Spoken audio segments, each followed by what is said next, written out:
प्रिय विद्यार्थियों, नमस्कार।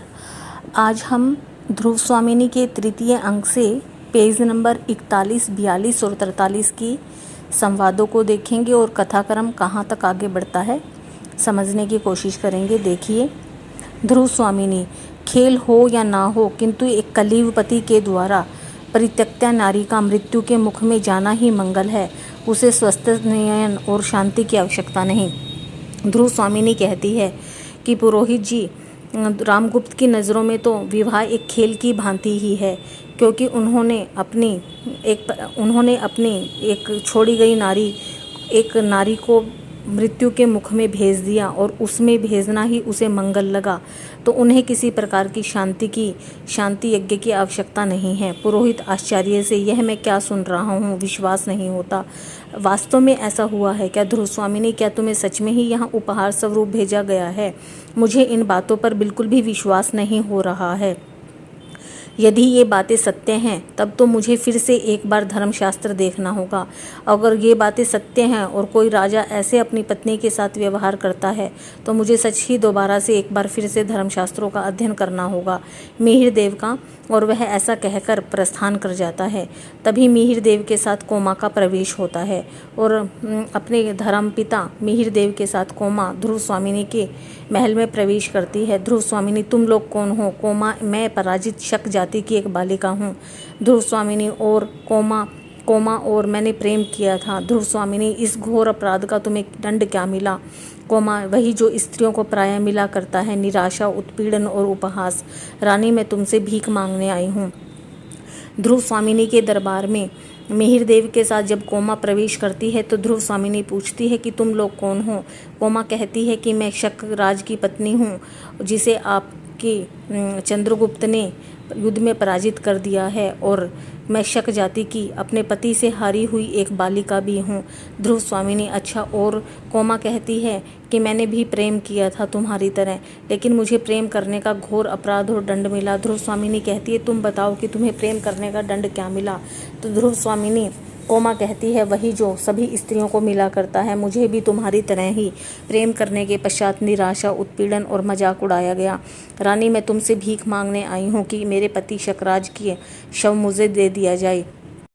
ध्रुव स्वामिनी, शत्रुओं के लिए मेरे पास कुछ नहीं है। अधिक हठ होने पर दंड मिलना असंभव नहीं। मिहिर देव दीर्घ निश्वास लेकर, पागल लड़की, हो चुका ना, अब भी तू न चलेगी? कोमा सिर झुका देती है। ध्रुव स्वामिनी कहती है कि जो शत्रु हैं उनको देने के लिए मेरे पास कुछ भी नहीं है। अधिक हठ करोगी तो तुम्हें दंड मिल जाएगा। मिहिर देव एक लंबा श्वास लेते हुए, पागल लड़की, ओ चलो, हो गई बात, अब भी तू न चलेगी, अर्थात यह शव नहीं देना चाहती तो तुम चलो यहाँ से। और कोमा सिर झुका देती है। मंदाकिनी, तुम चाहती क्या हो? मंदाकिनी कहती है कि तुम क्या चाहती हो? कोमा, रानी, तुम भी स्त्री हो, क्या स्त्री की व्यथा न समझोगी? कोमा कहती है कि रानी, तुम भी तो स्त्री हो, क्या एक स्त्री की वेदना और पीड़ा को नहीं समझोगी? आज तुम्हारे विजय का अहंकार चाहे तुम्हारे शाश्वत स्त्रीत्व को ढक ले, किंतु सबके जीवन में एक बार प्रेम की दीपावली जली होगी। अवश्य तुम्हारे भी जीवन में यह आलोक महोत्सव आया होगा। महत्वपूर्ण पंक्तियां हैं, तो सभी ध्यानपूर्वक सुनेंगे। जिसमें हृदय को पहचानने का प्रयत्न करता है, उदार बनता है और सर्वस्व दान करने का उत्साह रखता है। मुझे शकराज का शब्द चाहिए। कोमा कहती है कि रानी, तो रानी बनने से पहले तुम एक स्त्री हो। क्या तुम मेरी स्त्री होने के नाते, क्या तुम मेरी वेदना और पीड़ा को नहीं समझ सकती हो? आज तुम्हें विजय का घमंड हो गया हो, तो उस घमंड के चलते क्या तुम अपने शाश्वत सच्चे स्त्री धर्म को भूल गई हो, या वह कहीं छुप गया है? तुम्हारे जीवन में भी तुमने भी किसी से प्रेम किया होगा। एक बार प्रेम के दिए तुम्हारे भी जीवन में जले होंगे, और तुमने भी अपने प्रेम के जीवन में जो प्रेम के दिए जले होंगे उनका प्रकाश उत्सव मनाया होगा। उस समय जब वो प्रकाश उत्सव की वेला होती है, उस प्रेम घड़ी में हृदय को पहचानने की कोशिश करता है, उदार बनता है, प्रयत्न करता है, और सबका एक दूसरे को सर्वस्व दान करने का उत्साह और इतना प्रेम आपस में बन जाता है कि उस समय मन करता है कि क्यों ना अपना सब कुछ सामने वाले को दान कर दिया जाए। तो देवी, मैंने भी शकराज से कभी प्रेम किया था, भले ही आज उन्होंने मेरा तुम्हें यहाँ बुलाकर अपमान किया है, लेकिन कभी ना कभी तो उन्होंने मुझसे प्रेम किया था। उसी प्रेम के नाते मुझे शकराज का शव चाहिए। ध्रुव स्वामिनी, सोचकर जलो। प्रेम के नाम पर जलना चाहती हो तो तुम भी उस शव को लेकर जलो। जीवित रहने पर मालूम होता है कि तुम्हें अधिक शीतलता मिल चुकी है। अवश्य तुम्हारा जीवन धन्य है। सैनिक इसे ले जाने जो। ध्रुव स्वामिनी कहती है, अच्छा तो प्रेम के नाम पर तुम पहले से इतनी पीड़ा उठा चुकी हो, इतना अधिक जल चुकी हो, अब शव को ले जाकर और अधिक जलना चाहती हो। लगता है तुम्हें जीवित रहते तुमने अपने जीवन में बहुत अधिक शीतलता, सुख और आनंद बिताया है। तुम्हारा अगर ऐसा है तो तुम्हारा जीवन सौभाग्यशाली है, धन्य है। चलो जाओ, ले जाओ, सैनिक इसे इसका शव ले जाने दो। आगे देखिए पेज नंबर 42। मंदाकिनी, स्त्रियों के इस बलिदान का कोई मूल्य नहीं। कितनी असहनीय दशा है। अपने निर्बल और अवलंब खोजने वाले हाथों से यह पुरुष के चरणों को पकड़ती है और वे सदैव इसके तिरस्कार, घृणा और दुर्दशा की भिक्षा से उपकृत करते हैं। तब भी ये बावली क्या बनती हैं। महत्वपूर्ण पंक्तियां हैं। कोमा और मिहिर देव वहाँ से प्रस्थान कर जाते हैं। कोमा की दयनीय दशा को देखकर मंदाकिनी कहती है कि नारियों के बलिदान का कोई भी महत्व नहीं है। वे नारियां पुरुष के लिए अपना सब कुछ त्याग देती है। क्या नारी का यह बलिदान कम है? फिर भी नारी की कैसी असहनीय दयनीय स्थिति हो जाती है। वह अपने को कमजोर और सहारा खोजने वाले हाथों से पुरुष के चरणों को पकड़ती है, पुरुष की शरण में जाती है। किंतु क्या पुरुष उसको आदर सहित सत्कार देता है, स्वीकारता है, उसका सहारा बनता है? नहीं, वह ऐसा नहीं करता। अपितु वह तो उसे तिरस्कार, नफरत की दृष्टि से देखता है। और कहने का भाव यह है कि पुरुष नारी के प्रेम के बदले में उसे घृणा ही देता है। यह सब कुछ जानते हुए भी वह बेचारी कोमा पुरुषों से क्या चाहती है? यह सोचती है कि उसे भी प्रेम के बदले प्रेम मिलेगा, लेकिन ऐसा नहीं हो पाता है। ऐसा जानते हुए भी इस नारी का रोना और व्याकुल होना मुझे बेकार लगता है। ध्रुव स्वामिनी, भूल है, भ्रम है, ठहर कर, किंतु उसका कारण भी है। पराधीनता की एक परंपरा उसकी नस नस में, उसकी चेतना में न जाने किस युग से घुस गई है। उन्हें समझकर भी भूल करनी पड़ती है। क्या वह मेरी भूल न थी? जब मुझे निर्वासित किया गया था तब मैं आत्म मर्यादा के लिए कितनी तड़प रही थी और राजाधिराज रामगुप्त के चरणों में रक्षा के लिए गिरी और कोई उपाय नहीं चला। मंदाकिनी द्वारा यह कहे जाने पर कि नारी सदा उन पुरुषों के चरण पकड़ती है जो पुरुष उन्हें हमेशा सदा तिरस्कार और अपमान की दृष्टि से देखते हैं। ध्रुव स्वामिनी उसके कथन का समर्थन करते हुए नारी जाति की विवशता का कारण बताते हुए कहती है कि प्रत्येक देश और प्रत्येक काल में नारी सदैव पुरुष के द्वारा न केवल ठुकराई जाती रही है, अपितु तिरस्कृत और अपमानित भी होती रही है। फिर भी वह सदा पुरुष की सेवा करती रही, इसकी प्राप्ति में प्रयत्न करती रही। वास्तव में इसका सबसे बड़ा कारण है नारी की पराधीनता। प्राचीन काल से ही नारी पुरुष के अधीन रही है। यही कारण है कि पुरुष अधीनता की भावना उसके दिल और दिमाग में युगों युगों से छा गई है। उसके संस्कार ही पराधीनता, प्रेम के आंसू बन गए हैं। परिणाम स्वरूप उसके विचार करने की शक्ति भी संस्कारबद्ध हो गई है। यही कारण है कि सब कुछ जानते हुए, सब कुछ भोगते और सहन करते हुए भी सदैव वह यह भूल करती रहती है कि वह पुरुष के वश में रहे, उसके अधीन रहे। यह विचार नारी के स्वभाव का आवश्यक अंग जैसे बन गया हो। तुम भी तो देखो, यह भूल केवल के कोमा ने नहीं की, यह भूल मैंने भी तो की थी। जब मुझे राजा के द्वारा निर्वासित कर दिया गया था, अपने महल से निकालकर शकराज के दरबार में उपहार स्वरूप भेजने का निर्णय ले लिया गया था, तब मैं भी तो राजा के सामने अपनी आत्म सम्मान की रक्षा, मान मर्यादा के लिए कैसे तड़प रही थी। राजा रीधार रामगुप्त के चरणों में पड़कर उनसे रक्षा की भीख मांग रही थी, लेकिन मेरा कोई भी उस समय उपाय नहीं चला था। अर्थात रामगुप्त को मेरे ऊपर कोई दया नहीं आ रही थी। नहीं, पुरुषों की प्रभुता का जाल मुझे अपने निर्दिष्ट पद पर ही ले आया। मंदा, पुरुषों की लेकिन इस पुरुषों के इस अधिकार भावना ने मुझे अब रास्ते पर लाने में सहायता की है। यह दुर्ग विजय मेरी सफलता है या मेरा दुर्भाग्य? मैं नहीं जानती कि शकराज के दुर्ग पर जो आज सफलता हासिल की है, यह मेरा सौभाग्य है, दुर्भाग्य, यह मैं कभी नहीं समझ पाऊंगी राजा से। लेकिन मैं अब कभी मिलना नहीं चाहती, उनका सामना नहीं करना चाहती। पृथ्वी तल से जैसे एक साकार घृणा निकलकर मुझे अपने पीछे लौट चलने का संकेत कर रही है, क्योंकि राजा ने जो मेरे साथ व्यवहार किया है, मैं उससे अब घृणा करती हूँ और अब मेरा जो पीछे का प्रेम था, मैं उसमें वापस लौट जाना चाहती हूँ। क्यों? क्या यह मेरे मन का कलुष है या मैं मानसिक पाप कर रही हूँ?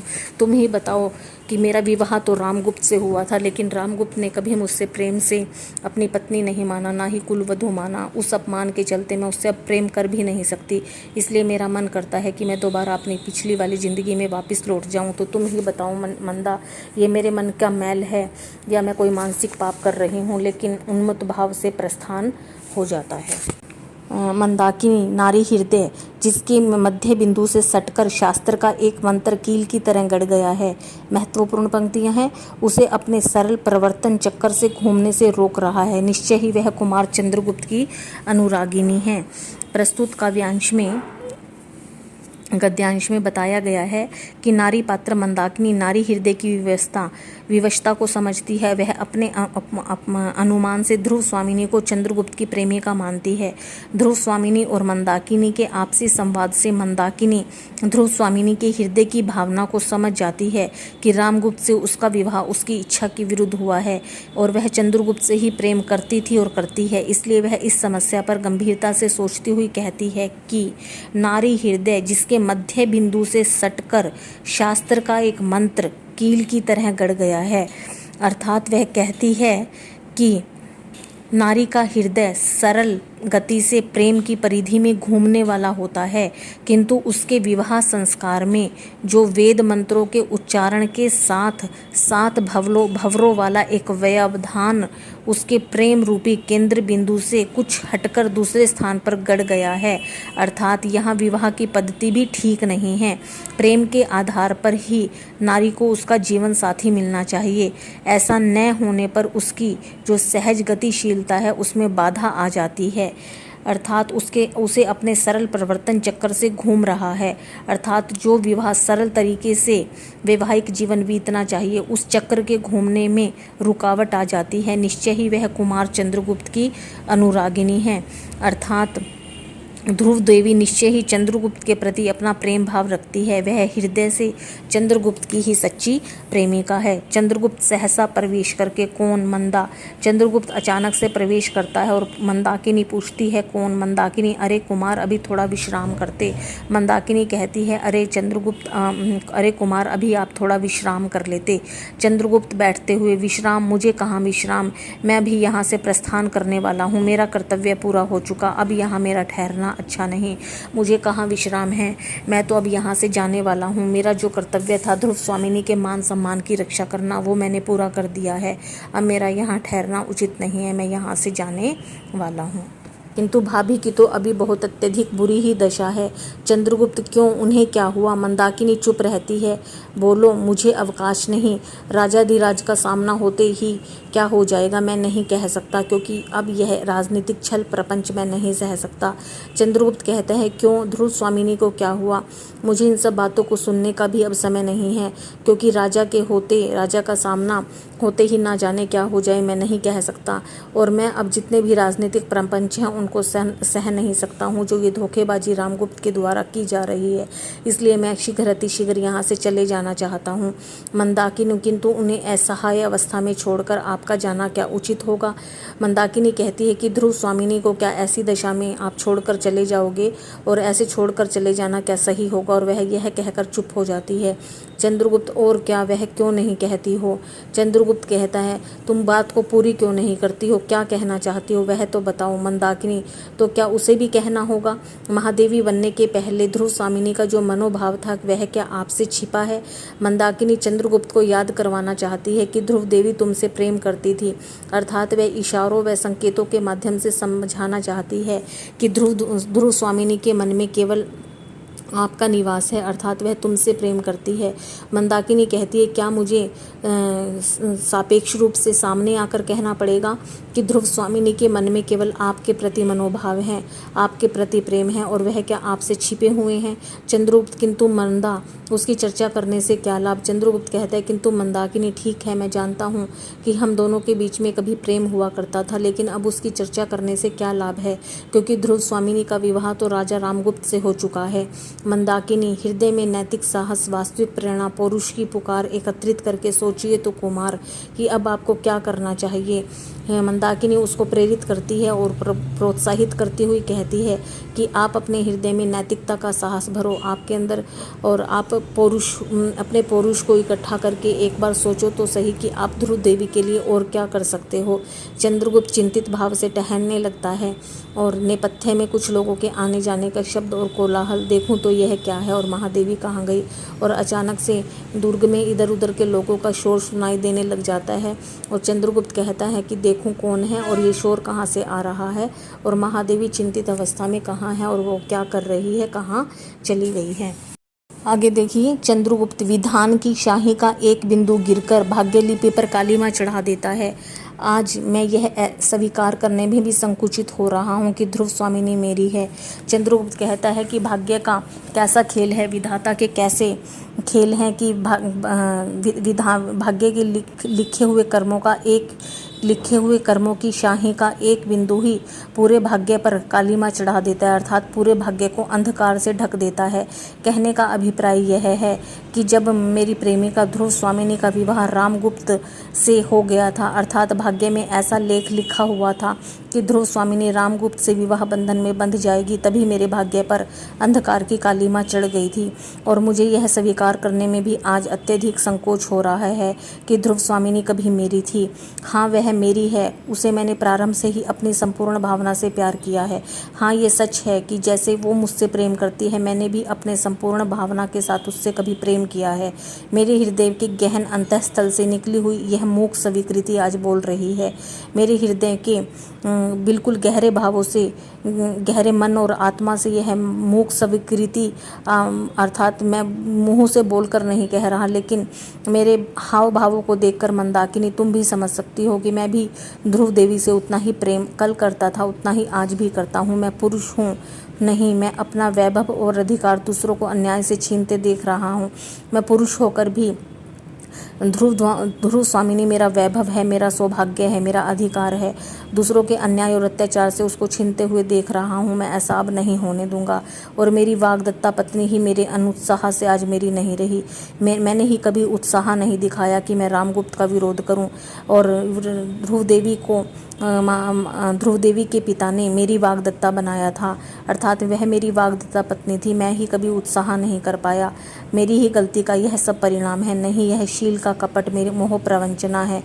यह केवल मेरी गलती ही नहीं, जो मैंने संस्कारों के चलते और अपने शील के चलते यह कपट खेल खेला है, यह गलत है। मैं जो हूँ वह तो स्पष्ट रूप में नहीं प्रकट कर सका।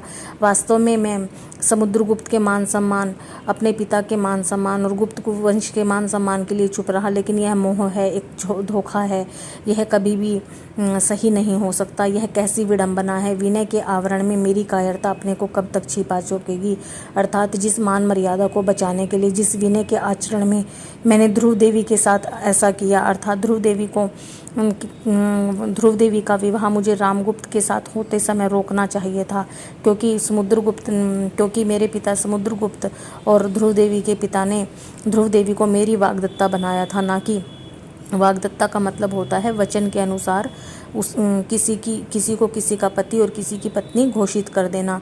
तो ध्रुव देवी मेरी ही पत्नी थी, लेकिन मैंने कभी उत्साह ही नहीं दिखाया, अर्थात जो होता रहा उसे होने दिया, ताकि राज्य में गृह क्लेश ना हो। अर्थात यह मेरी ही गलतियों का परिणाम है, जो ध्रुव देवी और मैं स्वयं भी भुगत रहा हूँ। तो प्रिय बच्चों, प्रिय विद्यार्थियों, आज हमने पेज नंबर 41, 42, 43 की व्याख्या को पढ़ा है। ये महत्वपूर्ण पंक्तियाँ इन पेजों में के अंदर आई हैं, आप सभी ध्यान से समझ लेंगे। आपकी हिंदी प्राध्यापिका डॉक्टर सुषमा गर्ग, हिंदू कन्या महाविद्यालय जींद, हरियाणा। धन्यवाद।